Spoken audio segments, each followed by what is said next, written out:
WDAC Radio Company, which includes two stations, WDAC and 107.5 Alive, began through the ministry of an evangelist, Percy Crawford. And today, we have the honor of speaking with another evangelist, Ryan Schiavo. Ryan has been with us as an announcer since, I think, 2012. That's right, summer of 12. Right, and he left us about a year ago to use his gift of evangelism. So, Ryan, you've been away from us for about a year, and we are so delighted to have you back with us now. Just to give us a brief update of the things that you've been involved with and how the Lord has used you in your ministry. Where have you been? Where have you ministered during the last year? Primarily, I've been in London, England. That was the primary ministry. I was invited by an American mission organization that has a number of bases around the world. They have a base in London, and so I was invited by them to come and work as an evangelist. So I spent about 10 months and 1 week in 2015 based in West London, and was part of a local church, but also got connected with a number of other churches as well around the city and even outside of the city. So that was my primary base in 2015. But I also had the opportunity to minister in Zambia, in southern Africa, back in the spring of 2015, and also did some street ministry in Switzerland in the fall, which was one of my most memorable moments from 2015.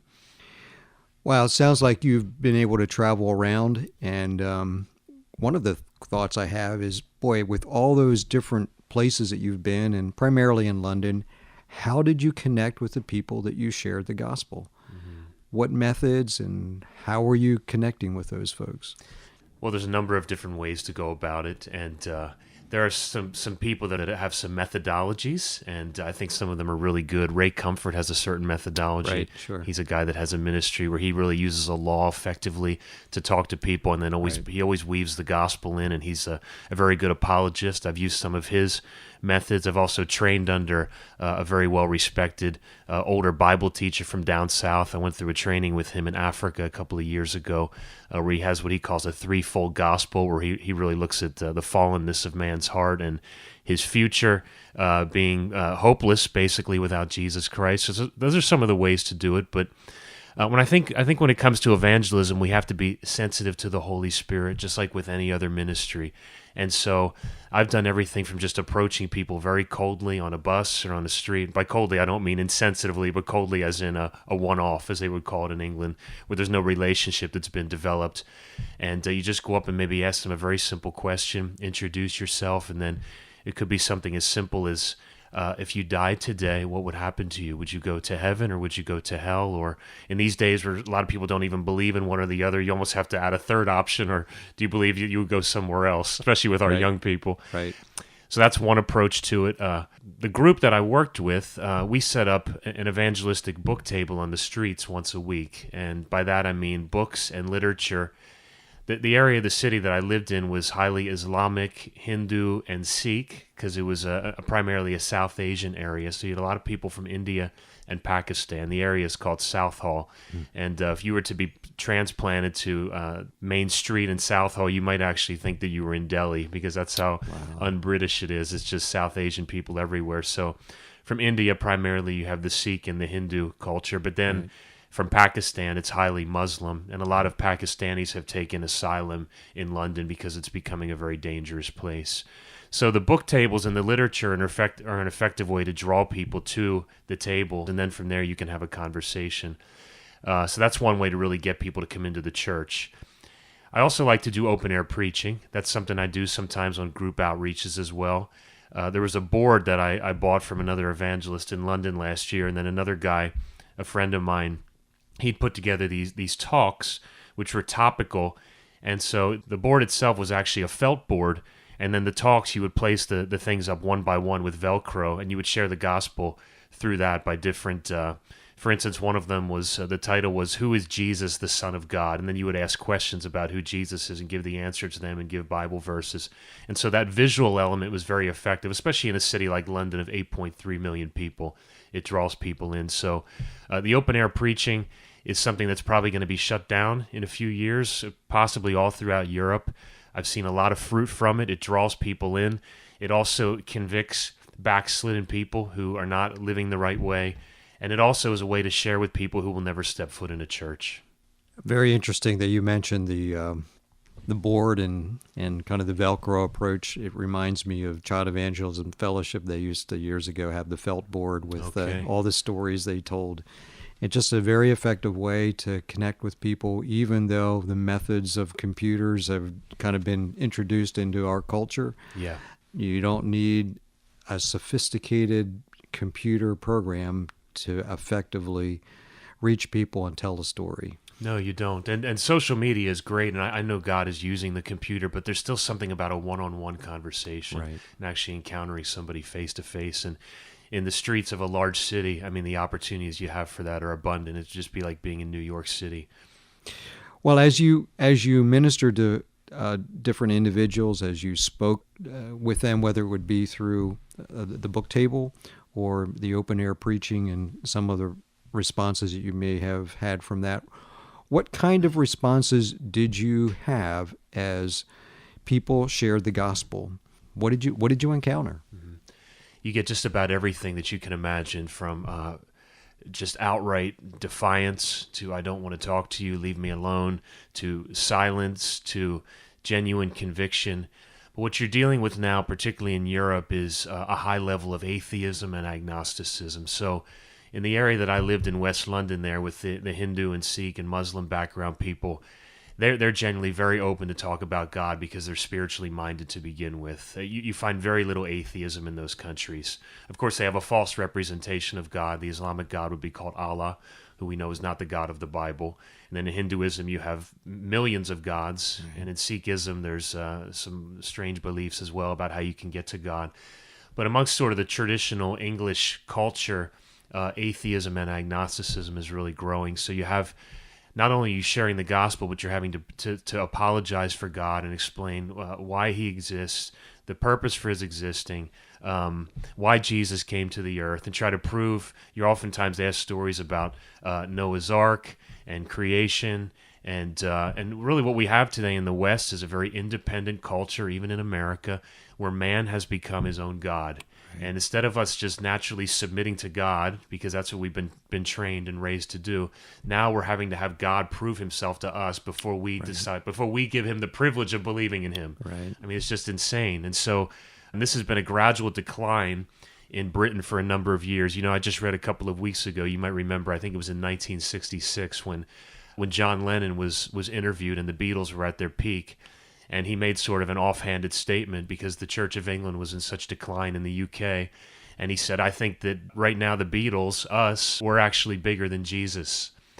And when he made that statement in the UK, nobody said a word about it. It was published. There was no outcry at all. Now, there was definitely some arrogance in Lennon saying that, but I actually believe there was probably some truth because the church was in decline. When that same interview was published in the United States less than 5 months later, there was Beatles record burnings in the South. There was outcry. There were secular stations that said we're not going to play Beatles music anymore. So you see the difference even between America and the UK in the 60s. Even in the mid-60s, a comment like that was hardly even doing anything in the church. People weren't even affected by it. But in the States, they were. But today, if somebody said that in America, I don't think the response would be the same. Right. You touched on this a little bit, and maybe we can address this a little more fully. What other worldviews did you have to address as you talked with different folks you encountered? Mm-hmm. Well, certainly the Islamic worldview is a big one right now, which is that God is one, but that there's no such thing as a Trinity. God could not have a son. Jesus could not be God because a man cannot be God. And just the whole concept of God and man is very hard for them. And so what's happening is in London, is you have, particularly in East London and certain other parts of the city, is you have some schools that have become so highly Islamic that this sort of mindset is being propagated within the schools. And so you might have a school that's almost primarily Islamic, but just a few other non-Islamic children that are in there. But behind closed doors, when there's no cameras, these sort of things can be very subtly and deceptively propagated to the kids. And so I had a number of English kids or kids that might have even been raised in a Christian home whose parents were from Africa, but they haven't embraced the gospel. I talked to them in the streets, and they wouldn't tell me in the beginning of the conversation, but as we would start to move on and get to the bottom of things, they would start to ask questions about Islam, because I knew they were considering it. because they have Islamic friends. And in Islam, they are taught to proselytize and to evangelize and to be very open about their faith. And they believe their way is the only way, just as we as Christians believe our way is the only way. But in the Muslim world, in many ways, these people are much more passionate, they're more fervent, they're more dogmatic, and they're more fully persuaded about what they believe than even a lot of Christians are. So they're sharing this with their friends. Yeah, I had an incredible story one Sunday morning back in the summertime. It was during the Ramadan season, which is a time of fasting from sunup to sundown for the Muslim community. And I made it a practice to visit a different church on Sunday mornings every week because my church met in the afternoons. And one Sunday morning, I went to a bus stop to catch a bus to go to a church, and sitting at the bus stop was a teenage girl, and next to her was her young brother, who was probably about 6 years old. I think she was 15, and she was covered from head to toe in all black Muslim outfit that they would wear, and all you could see was her face. And so I sat on the left side of the bench, her little brother sat in the middle, and then she sat on the right. I just sat down there, and I looked over, and she was reading a book called 100 Islamic Manners. Now, this is key to listen to when you're thinking about doing evangelism, because we need to look at the natural elements that are around us, because these can be ways that we can start conversations with people. So I saw this book, and usually during the Ramadan season, the Islamic religion is it's very much based on outward righteousness. And so that righteousness tends to be inflated during Ramadan because they're fasting from sun up until sundown, and there's really a spiritual pride that comes with this. So I saw the title of her book, and I just turned to her and said, "What are you reading?" And she was very proud to tell me, "I'm reading 100 Islamic Manners. This is a book about etiquette and how we're to behave." And I think she specified a couple of things. And I was holding my Bible, which I took with me. If I left the house 30 times, I had my Bible in my hand, 29 of them, even if I wasn't just going to do ministry, because it's a large city and it's a witness to people. The Bible says that the word itself is a two-edged sword. It brings one of two reactions. Either people embrace it and they love it, or they get a little bit scared, or they don't really want to see it. So she was intrigued by it, and she said, "Are you going to church?" And I said, "Yes." And she said, "Is that a Bible?" And I said, "Yes." And she said, "Let me ask you a question. Is Jesus God?" Just a tremendous open door here with a 15-year-old Muslim girl. Now, you have to understand culturally what's going on here. This girl's family was from Somalia, which is probably the second most persecuted country in the whole world behind North Korea. Many Somalis have taken asylum in London because of how dangerous it is. And this, particularly in the area of the city where I live, there's many of them. There's like a whole Somali community. So culturally, based on what the Quran teaches, she's not even supposed to be talking to me, because they're really not supposed to talk to Westerners, particularly men. If her parents would have been there, or possibly anybody else, certainly another Muslim, she would have never addressed me. But in this setting, the Holy Spirit had ordained this meeting very much the way it happened with Jesus and the woman at the well. Culturally, he would not have talked to her normally, but that was a situation where God had opened a door up for him, and he took it.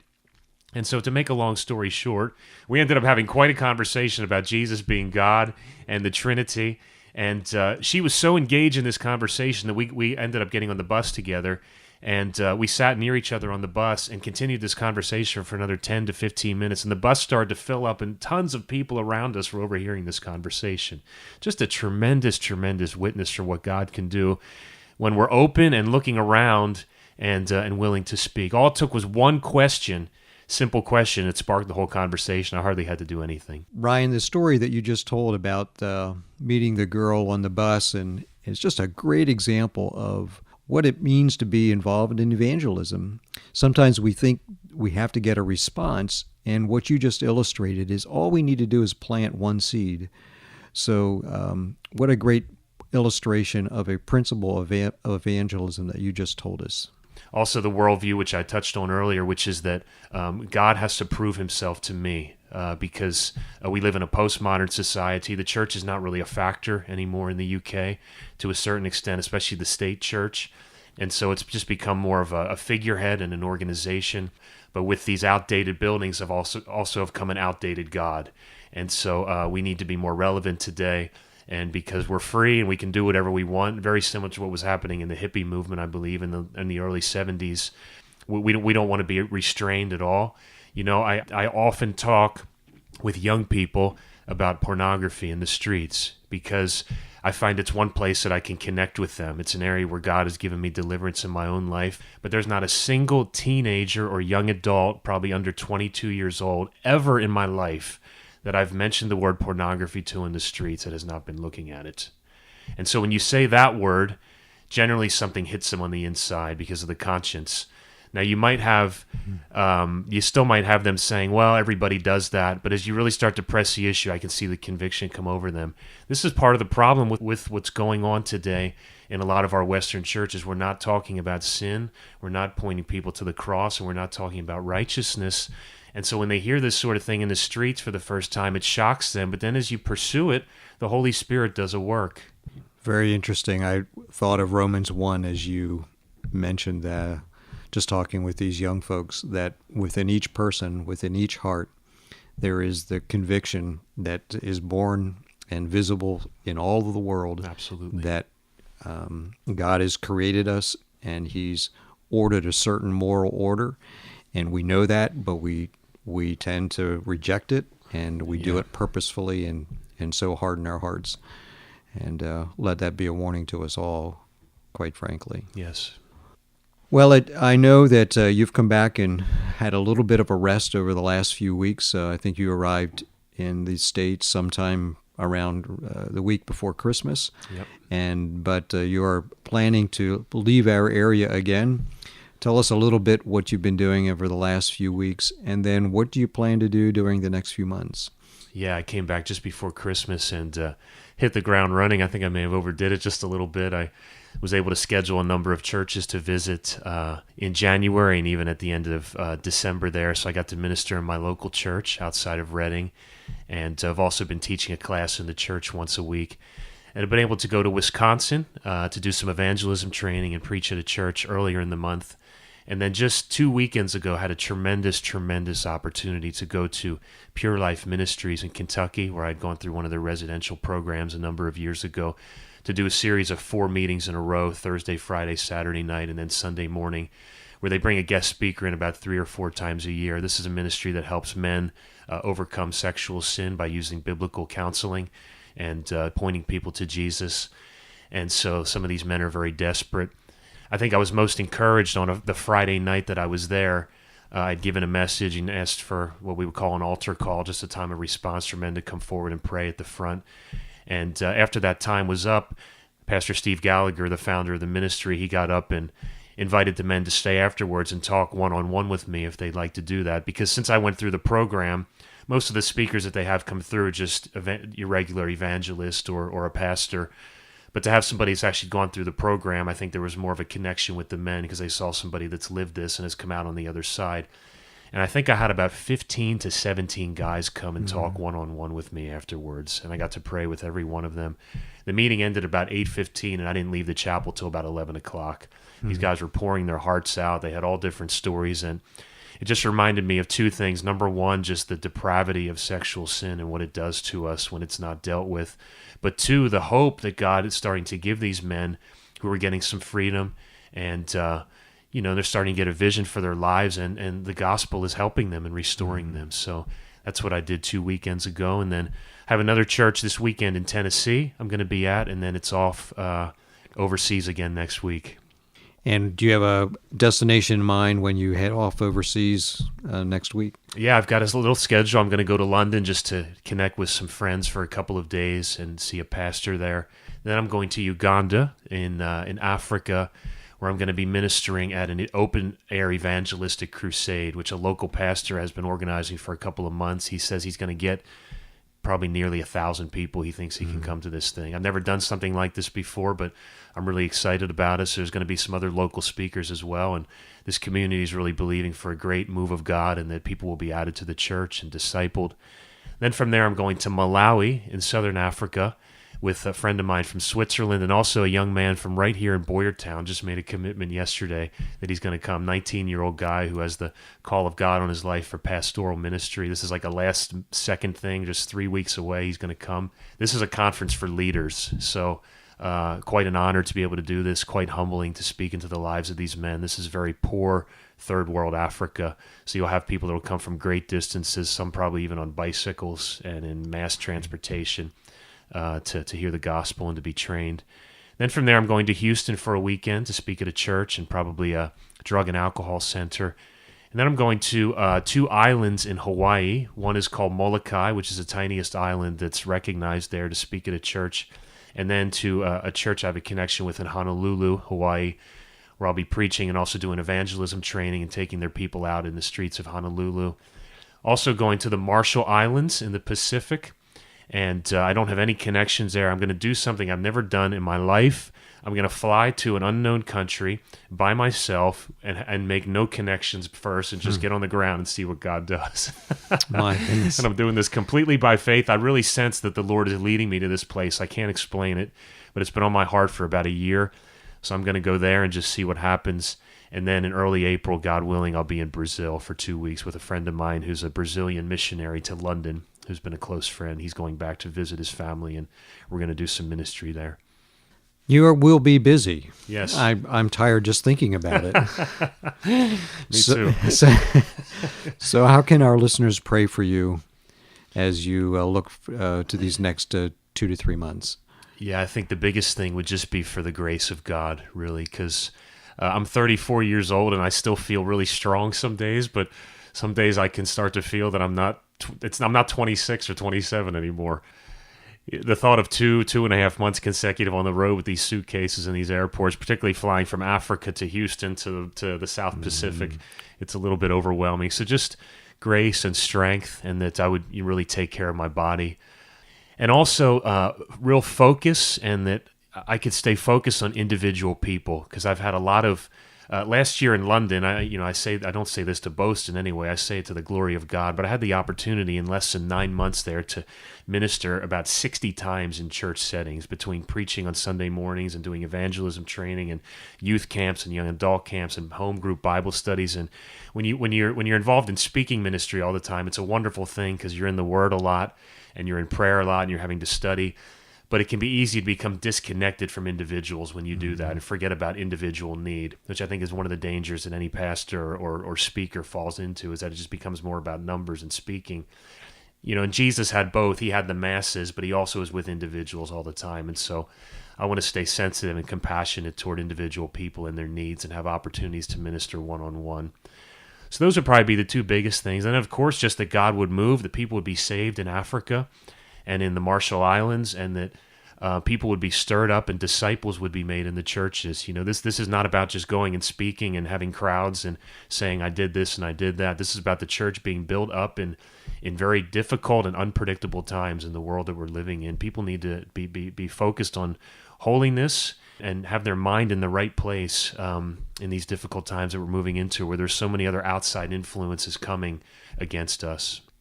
Some of our listeners, I'm sure, would like to stay updated with your travels and your ministries. How can they keep abreast of the things that you're doing over the next several months? Yeah, that would mean so much to me. I have a newsletter that I send out usually once a month for people to support through prayer, and if they'd like to give financially, and also to see what's going on.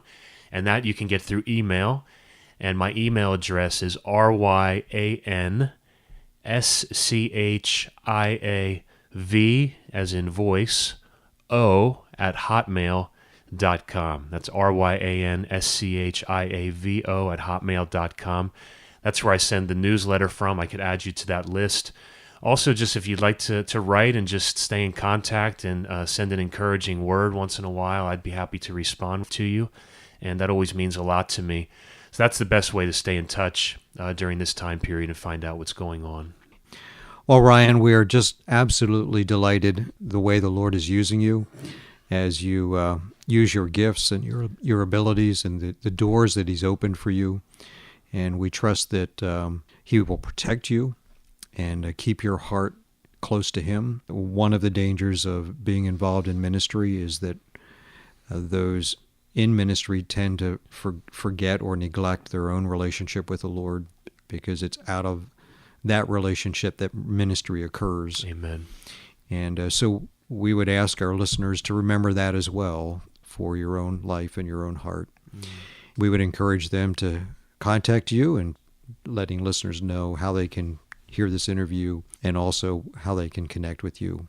And we're just very, very glad that you stopped by and your journeys back to the U.S. and allowed us this opportunity to catch up with what you're doing. Thanks, Doug. It's great to be back here and just to be on the air, and I'm so thankful for what the station is doing and what you guys are doing and how many people we're reaching. Let me also give my cell phone number if you'd like to contact that way. That number is 484-824-0294, 484-824-0294. That number will probably be turned off in February because I'll be in Africa, but when I come back at the end of the month, around the 25th, that'll be accessible again. Okay. Well, thank you, Ryan, and blessings as you continue to use your gifts for the Lord's work. Thanks, Doug.